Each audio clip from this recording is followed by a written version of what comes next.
Thank you all for coming. Welcome to Artist Space Books and Talks. My name is Jenny Borland. I'm the curatorial assistant here, and firstly, I just wanted to extend an apology on behalf of our director, Stefan Kalmar, and our curator, Richard Burkett, as they're both out of town unexpectedly, and regret they can't be here to share this evening tonight. But we are very pleased to present a discussion between the artist Thomas Hirschhorn, along with art historians Hal Foster and Lisa Lee, to coincide with the recent initiation of Hirschhorn's Gramsci Monument at the Forest Houses in the Bronx, which is organized by the Dia Art Foundation. Tonight's talk will address this new work, the fourth and final project in a series of monuments to major writers and thinkers, in addition to Hirschhorn's own writing, which has been collected in a new volume titled Critical Laboratory, edited by Foster and Lee and published by MIT Press. The artist Thomas Hirschhorn was born in Switzerland and exhibits internationally in galleries, institutions, and public spaces. His writing has been an integral tool at every stage of his artistic practice, and this publication gathers text from the full range of his art, from works on paper to major public projects. Compiled of artist statements, conversations, and notes on specific artworks and exhibitions, Critical Laboratory serves to trace Hirschhorn's ideas and strategies over the past 2 decades. This publication was edited by Lisa Lee, a Harper Fellow and Collegiate Assistant Professor in the Humanities, Department of Art History at the University of Chicago, and by Hal Foster, the Townsend Martin Professor of Art and Archaeology at Princeton University.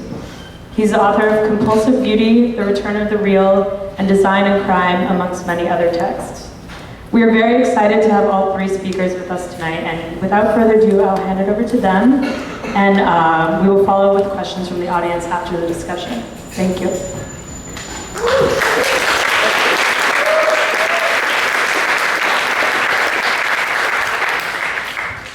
Wow, they're friendly to begin with. Thank you all for coming. Thank you, Jenny, for the hosting of this event. I think I will act as moderator because Lisa is the main editor, and if this is a prosecution, I think she will be the lead prosecutor, lead questioner anyway. We thought we would spend about 20 minutes on the book, and about 20 minutes on the development of the monuments. I think Thomas is a little reluctant to talk about the Gramsci monument in particular because it's very early in its days. Perhaps you can press him. And then about 20 minutes of discussion with you all, questions and answers or comments. I mean, it's a hot evening, and we thought we shouldn't be here too long. So,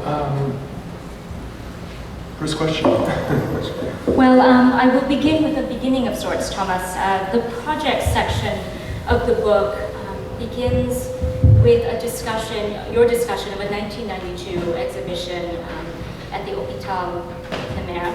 And you indicate that though you had exhibited your works earlier, you grant this exhibition the status of the first exhibition. And this would suggest that there's an actual quite significant role for your writing in terms of the total conception of your artwork and your practice. So to begin sort of generally, I'm hoping that you'll speak to why you write, what the function is vis-a-vis your work, and how you think of the task of writing.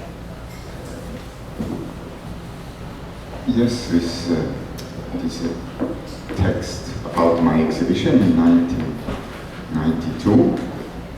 I started to take my work first seriously. And that's why I needed to write, because I was quite the only one who took it seriously. It's easy as that, because I started to get in a dialogue with myself, with, I hope, a critical and self-critical dialogue, which I did with this first text. And after the first years after, because you're right, it was not my first exhibition, but the next years, actually, I also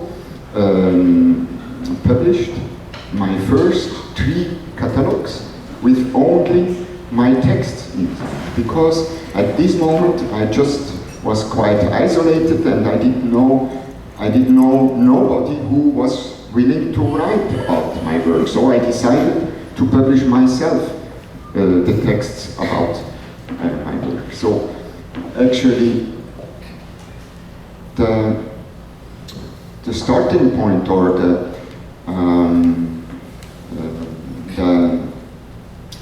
point of substance come from the fact that I do an artwork, so I am able to write about. I can also say my competence to write comes from the artwork I'm doing.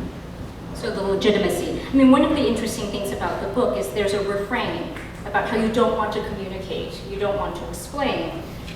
You know, you say a lot, I'm not interested in communicating. And so the function, as you seem to describe it, for your writings has to do with your own relationship to the work, and not with communicating necessarily. Yes, it's about clarifying, it's about to try to explain what was my will as an artist to do it this way, and why the result looks then this way. So I thought to write it down is a very good action of taking this seriously, also of to be clear with the work, and also to be clear with the intentions and the will who perhaps after gave other results, because of course what is the most important is the will, the artistic will, how I wanted to do it, not so much how then the result looked like. And this, to write down, is, I think, to me, was the act, or is still the act, which is most important when I'm writing. Can I just follow up here quickly? I know it's a drag to be quoted. This is from a text that is not in the book, that I think you sent Lisa and me as we pulled it together. You say, I write because I need to establish my own terms. In very Hirschhornian fashion, my own terms are in cat. In my efforts to establish a new term of art, it's not possible to take over old terms or terms of others. I do art as writing to create my own terms and to stay faithful to my own terms in art. Why is this development of particular terminology so important to you? I mean, you have a very idiosyncratic use of particular words.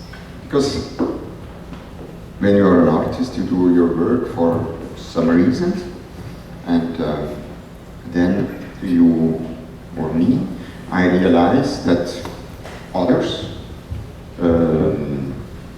react on it, critique it, does comment it, have an opinion a bit about it, and try to describe it with their words.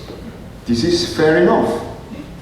But when I want to do something for another reason than this, the one who it was described in this, what I can read, so it seems to me, it was always clear to me that I must invent my own terms. I must use my own terms.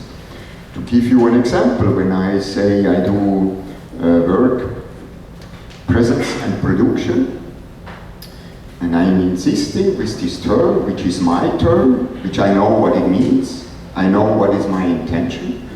When I say presence and production, it's also, of course, because I have to face the terms we know, which I called old terms, like relational aesthetic, community art, educational art, participatory art, which are not my terms. So it's not about to make a successful fight on these terms, but it's just to insist on my terms, which makes sense to me, and not to take the terms of the others when they don't make sense to me. have perhaps a related question about your coining of phrases and titles of works. Your appropriation of vernacular forms such as spontaneous altars, political banners is very much discussed in the art history and the criticism. So your appropriation of vernacular forms, your appropriation of advertising, forms of advertising and commodity sort of production. But I also see a parallel in your use of language. So in your coining of phrases like energy, yes, quality, no, or in a phrase like panic is the solution. And also in your coining of titles, like Provide Ruins, which is a sort of a play and a inversion of the naming of military campaigns like Operation Restore Hope or whatever. That there is a kind of deliberate attention to language and appropriating means of expression from media and from sort of everyday uses of language that you're appropriating and taking and inventing for yourself. Can you speak to that? Do you think of language in that way? Yes, of course, I'm interested in the language of today. I'm interested in how, not to invent a new language, but how the language of today is. It's interesting, it interests me. I want to work with it, or I want to change the sense of it, but actually, yes, terms like restore hope is a term which makes me think, and I want to use it because it's a term of today, which is used for other reasons that perhaps I want to put in, but I still think it's a term of today, and I'm interested in this language of today, and to use the language of today, and to struggle with it, and also, of course, to put a new sense with it, because when I say energy, yes, quality, no, this is really what I believe. This is really what I do with each artwork. This is my criteria. This is my new criteria I would like to propose, or to open to a new possibility of criteria in order to avoid the criteria still always as quality, to propose another one. And for me, it's the criteria energy.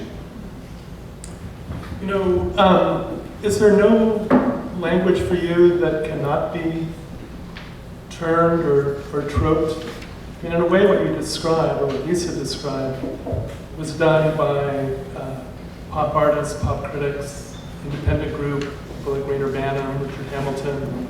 They would dive into the language of advertising at the time and attempt to turn it somehow. But you use military terms like mission and operation. I mean, are these terms that you can play with so playfully? Yes, mission is easy. Mission, when you're an artist, I think you need a mission. Your own mission. There's no other way to confront. Well, you do use the trope of warfare all the time. I mean, to me, it's not a military term, it's a term of war. It's a term as a warrior, and as an artist, I'm a warrior. I'm not a warrior against something, but I'm a warrior for something, for my form, for my terms, for my understanding of art, for what I want to do with my artwork. So I'm a warrior. I have to fight for it.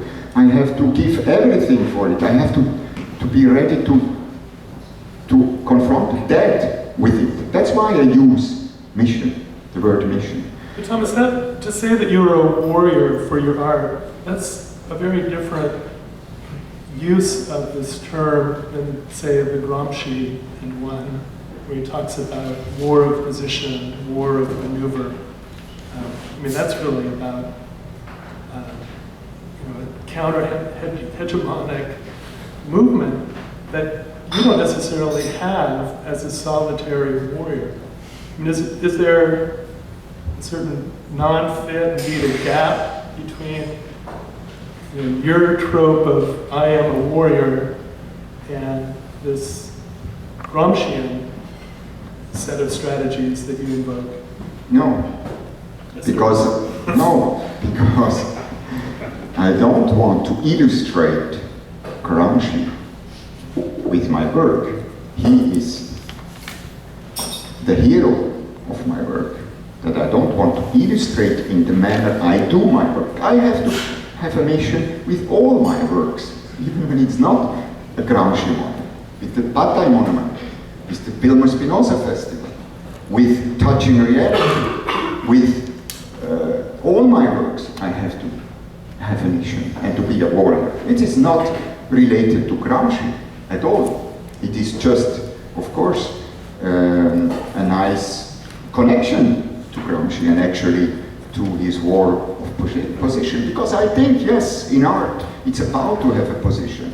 It's about to establish a position and to try to put this position in a movement, in a form, in something who grows and something who is ambitious and give a kind of and give a corpus with this position. But I still think the position is something constitutive, very important. So that's why, to me, there is no contradiction, because Gramsci is only one of the works I did. But to have a mission, to come back on your question, is something I think an artist must have. Gramsci means the term position in a very different way. He means it in terms of a build-up of counter-hegemonic forces. It's a slow, long war, not the work of an individual artist, whether or not he is in connection with the community. But we can take this up. No, I'm going to take it up now. I see it. Okay, let me follow up then. I mean, Thomas and I have talked in public before, and we're friends, but I think it's also good to press each other, and these sort of presses too. What about I mean, you say that Gramsci is just the hero of your monument, but you're also very interested in this work. He was very interested in the role of the intellectual, and the problem of the intellectual on the left. And he spoke of the organic intellectual. What relation do you have to that idea of the organic intellectual as you develop these monuments in very particular communities? For example, the Gramsci monument, I needed to find an organic intellectual. His name is Eric Farmer. He's the president of the residents in forest houses. And all my fieldwork I did for 1.5 years, when I came every 2 months for 2 weeks or even more to New York to find actually a location to put in the Gramsci monument. I was always looking for some kind of organic intellectual, or we can also say somebody with street credit. And actually, this is why the location of the Gramsci monument is now in South Bronx, situated in forest houses, because I meet him. I met Eric Farmer, who is somebody with street credit, and we can call in Gramscian terms of somebody with an organic intellectual. Where does that leave you? Sorry? Where does that leave you in terms of your position? I'm an artist. And you know, when there is a connection to Gramsci, it's important to me when there is a connection to Gramsci.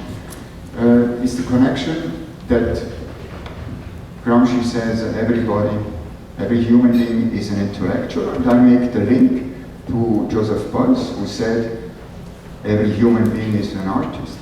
I think this is a beautiful, of course, an easy one, but also a connection. You have to stand out, and this is my connection I do to the intellectual. So since we've begun to talk about the Gramsci Monument, I want to return to something you've often said about working in public space. You say, as an artist working in public space, you must agree with the conditions of that public space. And first of all, I want to ask you to clarify what you mean by agreement. And second of all, I want to ask you to sort of reflect upon the forest houses in particular, which is again the site of the Gramsci Monument. what are the realities and conditions that you have had to agree with, and what are the potentials for transformation? I mean, I understand that the project is very early in its life, but you know, insofar as you've spent months realizing it. Yeah, I mean, the agreement is coming back to Eric Farmer, this organic intellectual I found. Without this agreement, you cannot do, or I cannot do this kind of artwork. So he needs that I made an encounter with somebody on the field, which lives there since years, probably, which knows everybody, which has an authority, which knows everybody, and with a kind of understanding of what I wanted to do. For example, the fact that I don't wanted to do a social work, but I wanted to do an artwork. So we discussed this. And in this discussion, which is a very nice discussion because it's about art from my side and perhaps from the other person, about the community, about the needs in the community, about the expectations, about the history of the community. You need to find a kind of terrain where you can work together in what I call coexistence. That means the other let exist me, I let exist the other. You must agree. And with agreement, I mean 100%. You must agree with the other. But that means also that it is possible there are differences, and perhaps that you several of movements or other intentions you don't approve. You don't want it. You don't. You're not for it, but still you agree with it because you took this decision to do it together and to do it based on an agreement. So this agreement is something very important. The other question about the transformation, I always told that I want to do to Eric, my key figure in the forest house, I told him I want to do an artwork, which of course is with and together the residents, but it is and it must be an artwork which open a field of understanding but also of conflicts, of course, because it's art. And in this field, of course, it's important that I believe in transformation, but the transformation through art, not the transformation of a social act or an act of another act than the act of art. That means I need to try to be very clear what is the difference between an artwork and when a social work starts.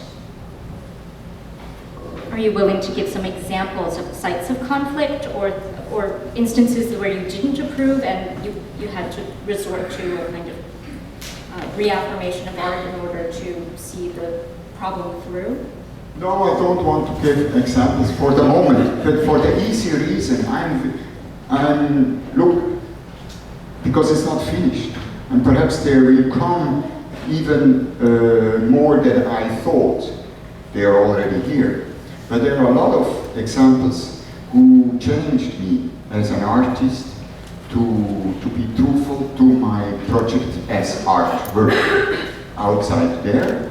And it changed also Eric, for example, to always understand that what I do is a work of art and it is not a community-based work or a social work. So I'm very happy at once later when this project is ended or goes to the end in not less than 66 days to speak about. But for the moment, I think everything is fragile, everything is precarious, and I think it's important to let it like this.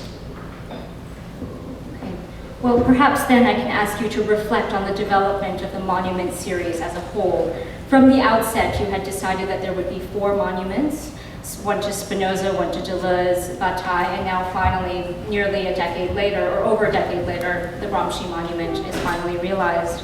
And in your initial articulation of what the monument would be, you indicated that there would be 2 parts. The first being what you called classical, and the second informational. So the latter, obviously, for everyone here, refers to the sort of apparatus of information, the books, photographs, etc., that allow the viewer to come into contact with the thinking life of the philosopher. And the classical portion refer to the form of the traditional monument, namely a representation of the figure, right? And so in the early monuments, in the Spinoza monument and in the Deleuze monument, there was still a kind of representation of the philosopher in the form of a rather crudely articulated bust of the person. But in the latter 2 monuments, in the Bataille monument and now the Gramsci monument, the classical portion seems to have disappeared, with the informational portion greatly increased in scale. So if you could think a little bit about the development and the changes within the four monuments as they took place over time, and sort of narrate the changes in your thinking about the different parts and their function. I would be interested to hear that. Yeah, in the first 2, actually, I did in the Spinoza monument, the Deleuze monument, I did a kind of roughly made figure as a sculpture of the 2 persons. And actually, already in the Bataille monument, there was no more figure, there was a kind of abstract form, I mean, in order to be the sculpture of the monument. Not the monument itself, but only the sculpture of the monument. So here, at the Gramsci monument, I don't think it's anymore necessary to represent in any form, sculptural form, out of what I do with the pavilions, Antonio Gramsci.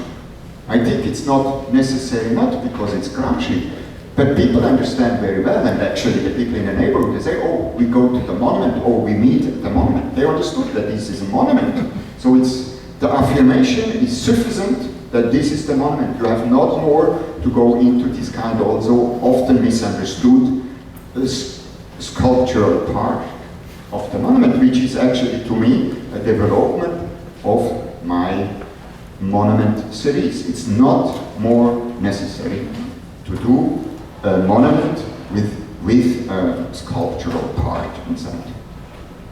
But you insist on the term, and I wonder what your project is to redeem the very idea of a monument. I mean, it is argued famously that modern sculpture begins with the death of the monument. And even if there is no figurative component, you insist on the heroic nomination of a figure for collective reception, collective debate. Why is this important to you? Because for 4 reasons. First, the reason of dedication. Because nobody asked me to do a Gramsci monument. Nobody wants it.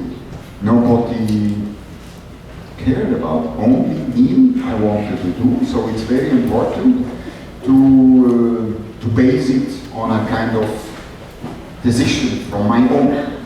For example, I remember when I came first to Forest Houses and I told to Clyde Thompson, the community worker, and to Diane Herbert from the community center, that Gramsci was a communist, a Marxist. There was a kind of blank. So I think this is a good starting point to to discuss the monument. What do you mean about? I mean, there was like how can I say? There was no response. There were, because he was not known, of course, but also there was no enthusiasm, no rejection. It was just, you know. How could one be a communist? No, it's more about why it is important. Why it is so important to start with my own decision to do a monument dedicated to Gramsci, and why it is not important to find somebody who is for it or who supports it or because it's Gramsci. No. So that's very important, because to me this is something new, I think, and very important to me, because what I wanted is that people don't care in a way about Gramsci, but they care perhaps about somebody else they would love to make a monument themselves for. But I don't know them, so I must do a monument for the people I love, and this is Antonio Gramsci. So this is only the first point. The second point is, because you asked me about monument, the second is the location. It's a very important point, because to me, when I'm an artist today and can do a work in outside space, I want to decide the location where it is. I want this decision constitutive, a forum to my work. So the location is not a central location, not in a park, not in front of an official building, not in Park Avenue, but is there where people are living. So this is the second new term, because I want to direct it to people who lives in today's reality. And the third term, why it is a new term of why it is a new monument, it's because it's a monument which has a limited duration from the beginning. I tell this is a precarious, time-limited monument. It's not a monument who wants to be there for eternity. This is also to me something different and something new and something important. And the fourth is also this, that I want with this monument to give an output, to do a production, to create something. And what is this creation? It is moments of memory we share together at the moment we are there on site.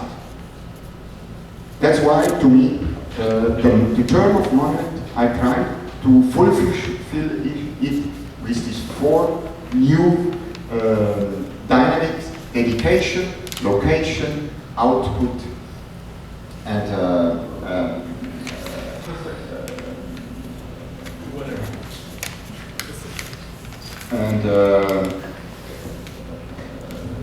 you feel the birth of a new term here. no, sorry. Dedication, output, location, and what is the fourth? Duration, yes, duration. Thank you. So in terms of creating these new terms, these terms actually also apply, for instance, to the Wilmer Spinoza Festival, but that's a festival. And is this just a matter of titling, or is there an integral structural difference between the Wilmer Spinoza Festival and the Bataille Monument, or any of the monuments? Yes, you're right, because often people say, yeah, but Thomas, this is your last monument.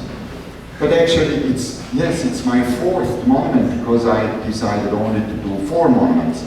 But it's not my last work in public space, because between the Bataille Monument and the Gramsci Monument, I developed the works in public space with these guidelines, presence and production.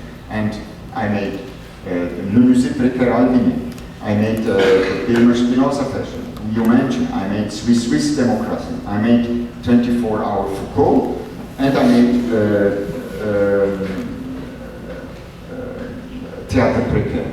So all these projects were based on presence and production, and actually, of course, the Gramsci Monument is also based on presence and production. But that has nothing to do actually with the fact that it is a monument. The fact that it is a monument, as you know, is in back from, it was a decision from 2003. So why it is new in this way? Because, of course, all development, all experiences I made with every work in public space, I wanted to, in a way, to accumulate it and engaged in this, my fourth monument, the Gramsci monument, and to put it inside the experience, but also something new, for example, the radio station, which I never did before. So there is there are points I repeat and points there are new. But still, to me, what is important is the term of monument, and even when you can think it is only the title which is different, for example, to the Wilmer Spinoza Festival, it is to me a difference, because the information and the specificity of Gramsci's work and of Gramsci's importance today will be discussed on site every week, and this is an element very important to me.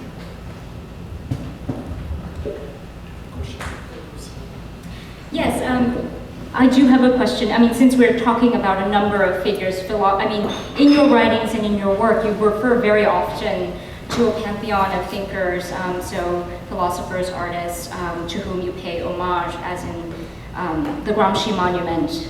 And I think one of the things that was interesting in reading hundreds of pages of your writing was that one of the things that one might look for in the writings, which is the personal. So if one goes to the Critical Laboratory book looking for some insight into Thomas Hirschhorn, the biography of Thomas Hirschhorn, one would be, I think, sorely disappointed. There's one text about your military service and not much else. The other thing that seemed to be absent, which one might seek, is a discussion of your contemporaries. So, art of the last, say, 30 years or so is largely undiscussed, with the exception of the figure of David Hammons, for instance, who comes up in your discussion of the Bataille Monument. And the absence of these themes, both the personal and contemporary practice, seems deliberate and conscious. And I want to ask you to sort of reflect upon the reasons why these themes do not appear in your writing, and why they somehow don't serve you as in the conception of your artwork. Yeah, because I think they are not important. All personal. Wait a second, which is not important? The personal or other artists? The personal things are not important. All the personal history, I don't care. It's not important. It's not important, not to me, but also when I'm confronted as a spectator, an artwork, and I am confronted then with personal histories, I don't think it's interesting. It's not interesting. It's not interesting, the personal way. And I think it's because we must be all equal. We are all equal. We are all, there is no excuse to have, in a way or in another. So that's why this absence, this total absence, and I revendicate it, because also often it goes to small histories and to small non-interesting things. So wait a second. The personal might be absent, but the I is very present. And there is a way in which,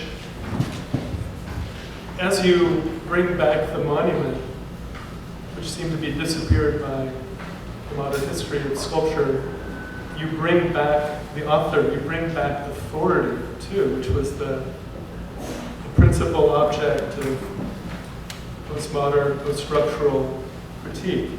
So as much as you make an appeal to the other, you make an ethical demand again and again to the viewer, to the community, to others, there's also a very, very strong claim of authority. One of your phrases is, I authorize myself. And often there's almost the language of decisions of you authorize yourself in a moment of emergency. And I want you to think about the tension between that ethical appeal to the other and the decisionist rhetoric of I authorize myself. Maybe it's not a contradiction for you. It's not a contradiction at all. But it is for some of us, many of us maybe, and that's where I think we either fall into silence or have to talk much, much longer. Another contradiction, the contradiction between form, art. You insist on these terms again and again, but you also insist on community, on the other, not the art, not the artist. I mean, again, it seems to be a contradiction, and you develop the contradiction, but sometimes a reader, a viewer less sympathetic than I might say to you, you use the one as a ruse or a blind cover for the other. How would you respond to such a critique? There is no contradiction. There is what you call authorization is the call to take authorship, and that's what I want. I want to be the author, and I want, with my work, for example, with the Gramsci Monument, I want to invite the artists to be authors also. So it's that you cannot call for authorship when you're yourself refusing to be the author for something. So that's why I wrote the text Unshared Authorship in preparation for the Gramsci Monument. Of course, I know there are people, they have this problem with authority. I don't have the problem with authority. What my problem is the problem with people who refuse authorship, who are anxious about to take a position, to give a form, and to take authorship about something they affirm themselves. And actually, I think it's a very good, not the only way, I'm sure, but the only that I know to meet the other in speaking from myself as the author of myself, in order to invite him also to be the author of his own perils and to establish exactly a dialogue. That's why there is no contradiction. I don't say it's the only way, but to me it seems the only way that I can establish a dialogue is the other. When I speak as an author, and also as an author who takes the risk that the other is, of course, is not agree with from what I want to be the author. But in the situations which I am actually today, yesterday, and I'm sure tomorrow at Forest Houses with the Gramsci Monument, it helps me a lot to see me as an author, but also to see each other as a potential author as well. I think that's really important, the difference in these positions, and I think many of us have to rethink the relationship to the authorial and even the authoritative, and not let it slide into the authoritarian as many of us did in the past. I think that's a really crucial distinction that you draw there. But I wonder if we should open it up to all of you.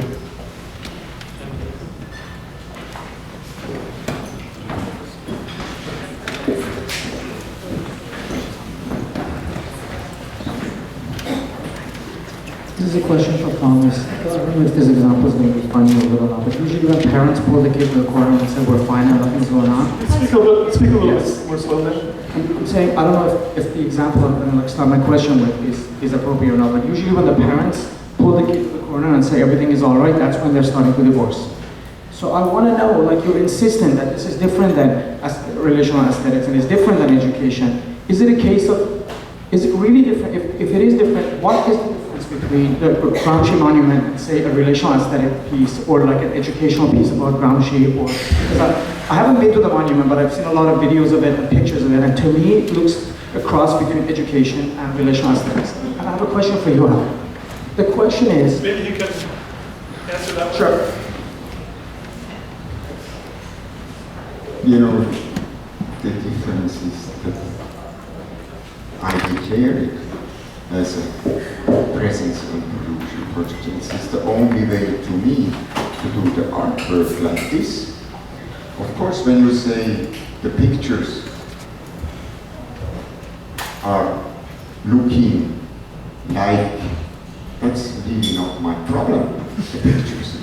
This is the problem, personally, no, but of the people who thinks this looks like, you know, and I mean, I accept it, but this is not, my problem is as an artist to do something based on something I believe, and I believe in presence. For example, I am present all the time. That I can control, because I am there. And I believe that I can produce it, because I do it. I can control it, because every day is it, did I produce something? Did I, you know? So that is what I know, and I can from myself, in a way, control. I don't like the word control, but I can do it.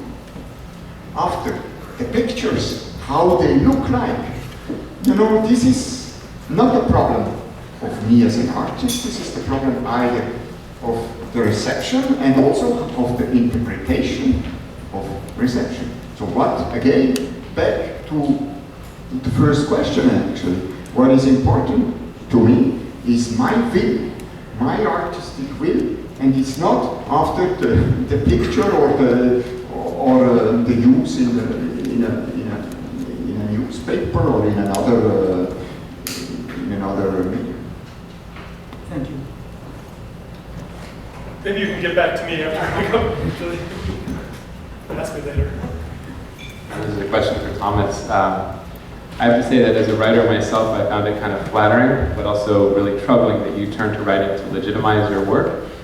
And I was wondering if you could talk a little bit about the things in your work that exceed writing, and the areas where maybe writing doesn't work to legitimize or couldn't do that role. And then as a sort of extension of the question, I'm wondering if there are other modes of thought, say drawing or diagrams, that you use to work through some of the other areas of the work.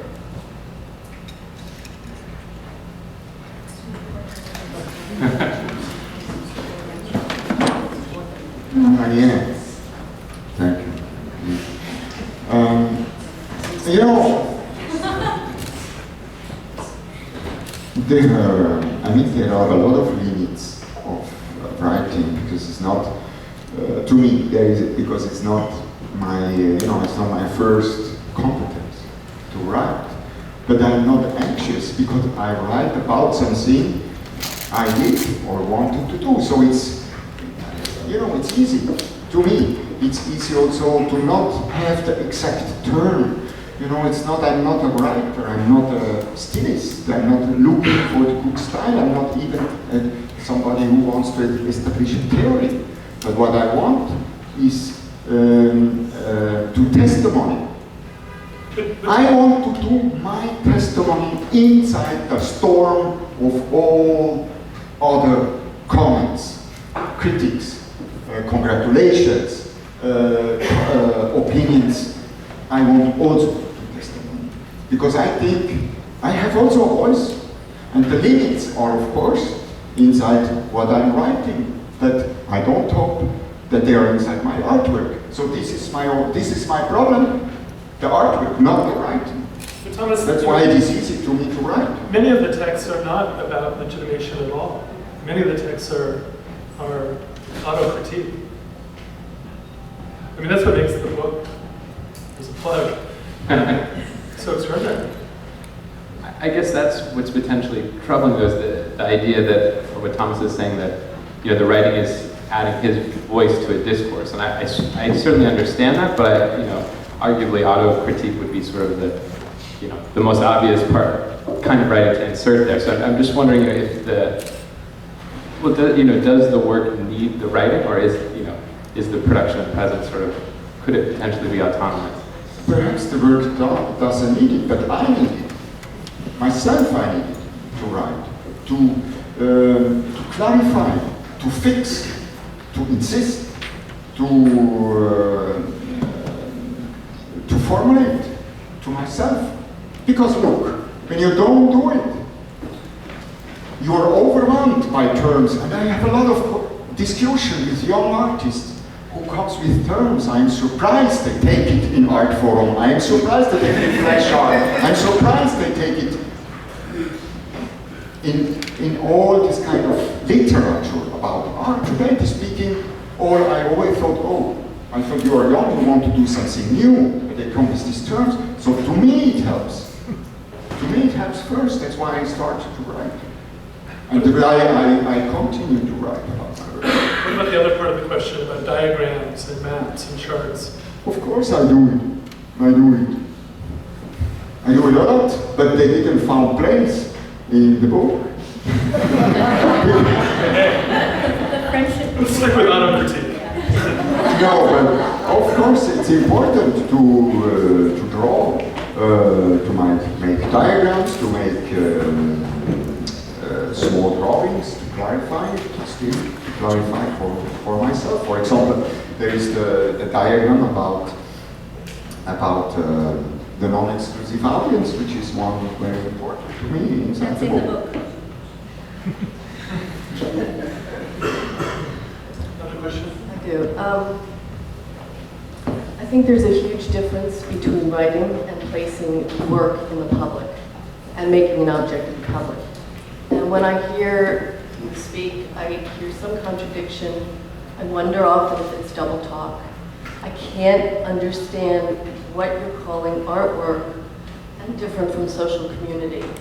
And also, when you spoke about Mr. Farmer and looking for him for several months and then finding him, I felt like there was a tinge of folklore in this lovely Mr. Farmer, and it almost felt like he was a lab rat for your experiment. I'm not sure why you're not giving a little bit more credit to your choice or your mission of Gramsci as the person there.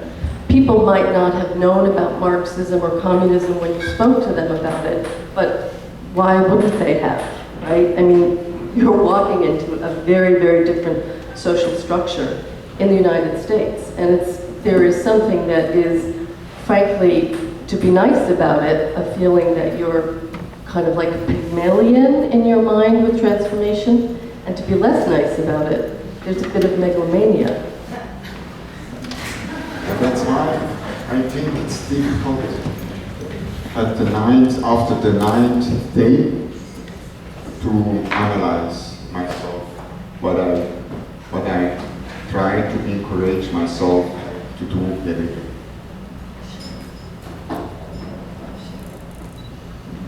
Well, what about the question of the folklore? Can you use the term fieldwork and you go into a different community? This is non-appropriated, completely out of. This is completely out. But Thomas, you use the term fieldwork. Yeah, fieldwork. Yeah. So what do you mean by the term fieldwork? Fieldwork is to go to the field alone, to try to encounter somebody, say hello. My name is Thomas. I'm from Switzerland. I'm based in Paris, I'm an artist, I have a project. Do you have 5 minutes that I explain your project, my project? This is fieldwork, and then to discussion. And actually, this is what I like very much to do.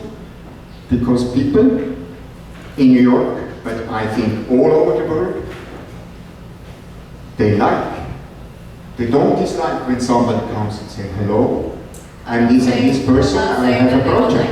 I'm not venturing an opinion on whether they like it or not. Well, it's not about like, but I mean, there is why I should, when I don't have a project to address to another, why I should say more than hello and nice day, isn't it? So this is starting a dialogue. And I think this is what what I can do. And this is also an invitation to the other to say, fuck off, your project, I'm not interested in it. Or perhaps I would like to know more, or develop your idea, or whatever. This I call field work. Other question?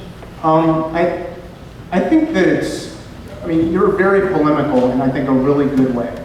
And I think that both within the arts, you've brought ideas and imagery that, absent you and a few other artists, wouldn't be in the discourse in the arts.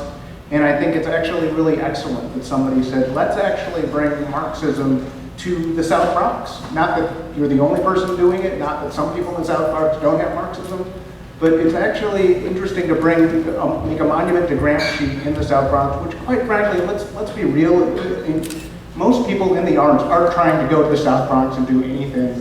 And there are people that are often sort of forgotten. Not that some people aren't there, not that there aren't artists in the South Bronx.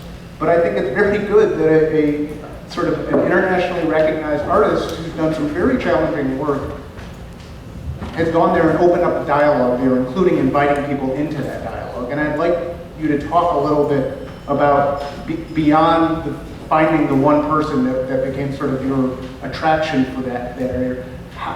Why sort of these people, and why Gramsci, and why now? And what does it mean in a broader context, including what's going on in the world more broadly?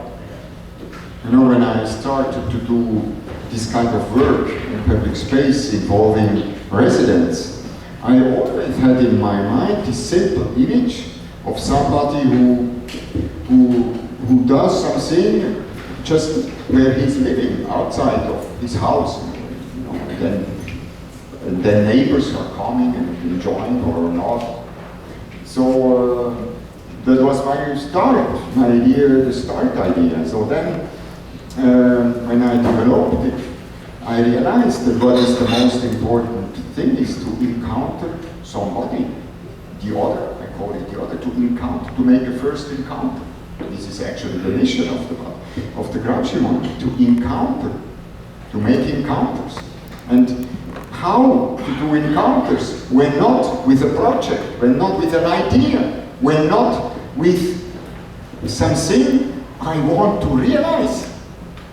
And this is what is in my bag when I go and try to speak with somebody who lives in a neighborhood which is not my neighborhood. So, coming to your question, what I love in this kind of first dialogues, it is that everybody has an understanding of what art should be, or what art can be. And there is never actually a closed door, because the discussion, because it's art, is very quickly, very simply, very quickly here on the space. And this is something I like a lot. So you already understand, as an artist, there is an understanding actually of what art can be. Perhaps we are not agreeing together in the discussion, but there is something. There is a space for art in everybody somewhere, and this is something I think is so important and so beautiful to me.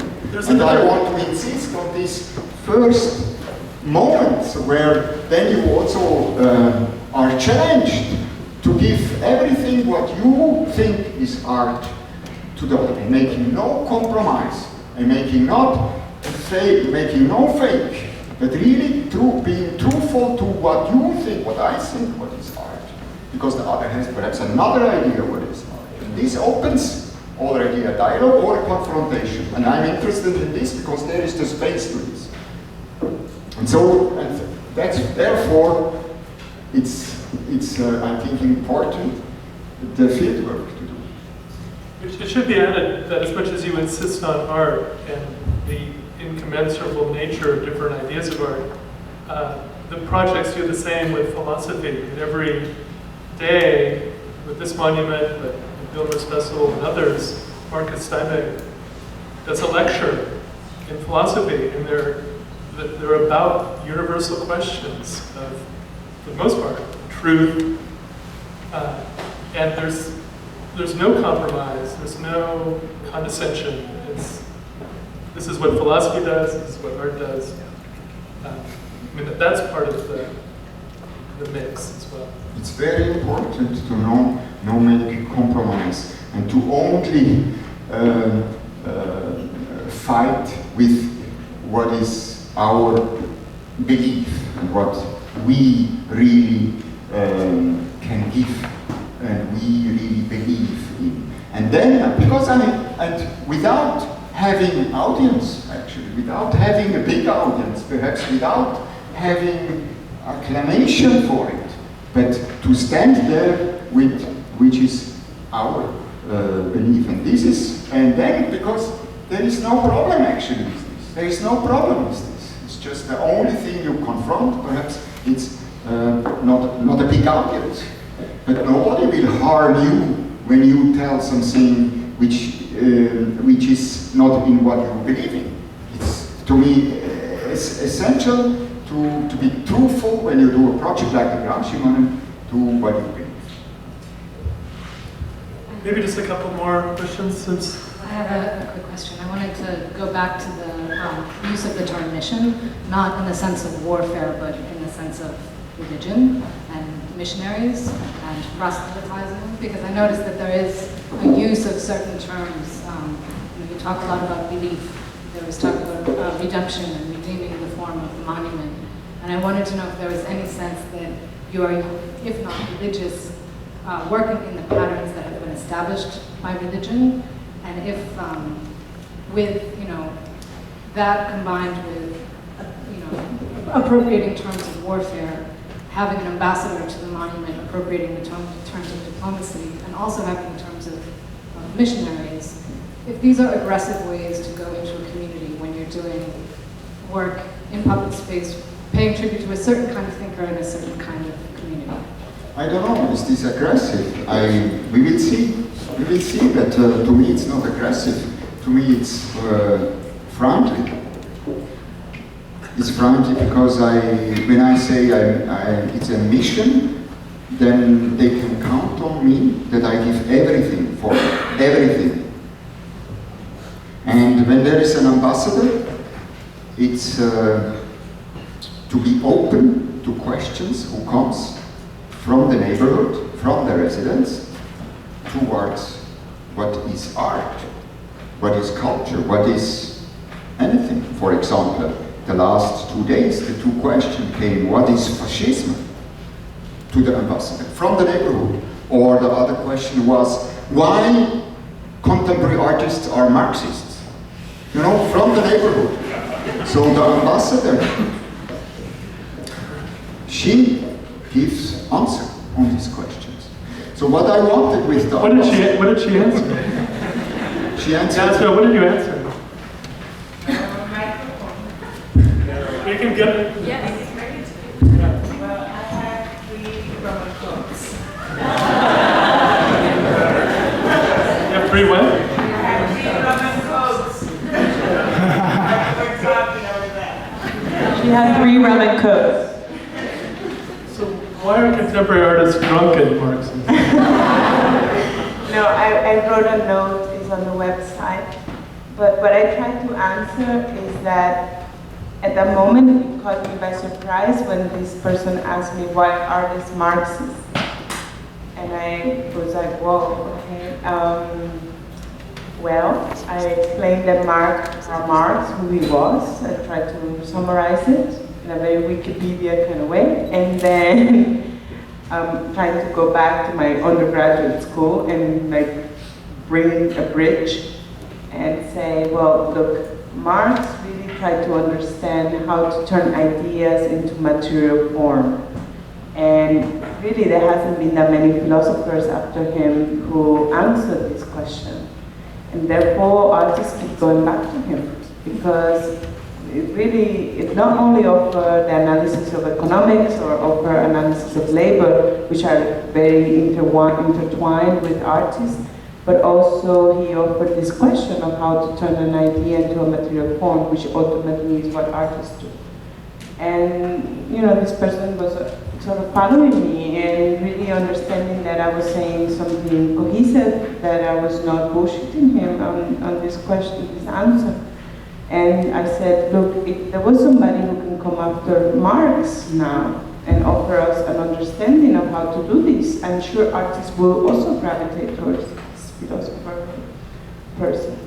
But we haven't had one yet. And so there's a lot of branching that happened after Marx into other directions, whether it was socialism, communism, and so forth, and we talk about other countries who followed a different government system than the one we follow in the United States, and that's a different subject. But in terms of art, this is what it means to artists. I try to answer on behalf of the artists, so that's my job as an ambassador. I think this question of religion is really important, because one thing that I think is extraordinary about your practice, Thomas, is that you are not afraid to delve into areas of energy, affect, passion that many of us might feel very compromised. I mean, you often take up the position of the fan, or the position of, indeed, the zealot. I mean, it's all about passion, and I think that is an attempt to, if you believe, as I believe, that affect is maybe the prime medium of ideology today, I think it's important for people on the left to delve into it and see how it can be used. And this is what another Marxist, Ernst Bloch, would urge us to do. Anyway, that's a little editorial. Maybe one or two more questions?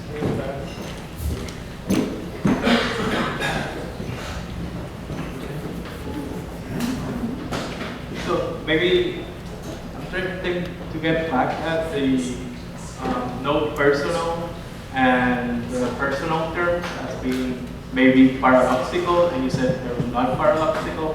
So the question is, are they strategies? Is not talking about the personal a strategy to make the work stronger, and then having the personal terms a strategy, yeah, for the same thing, to make the work stronger. So if you have, if you talk about your personal life, maybe to make the work weaker or not objective. If you build up the personal terms, they're strong. I mean, is that the reason? Why is not paradoxical? I just think there is no place in art for the person. Not only for me, but in general, is no place for art. I feel often embarrassed by when there is, even in contemporary art, a historical fact of the person, a biographical fact of the person pushed in front in order to explain what the person is doing. I feel embarrassed. Is this gives this to the work more legitimacy, or is this something who should is of importance, or is this only an excuse that the form is weak and perhaps the information is the important one? So I just don't want to go into this, and I want to be criticized, and I want to be discussed for what I'm doing, not for what my life is of. And to me, it's how I enjoy art, contacting art. When I see an artwork, I want to be touched and I want to feel implicated immediately, but not by an information about the person who made it, but by the work itself. Maybe that's a good place to end. Even though he's against the personal, he's for the authorial, and there are books out there, at least some. And maybe you can get him to sign it. No? views on your book? Of course. Thank you so much.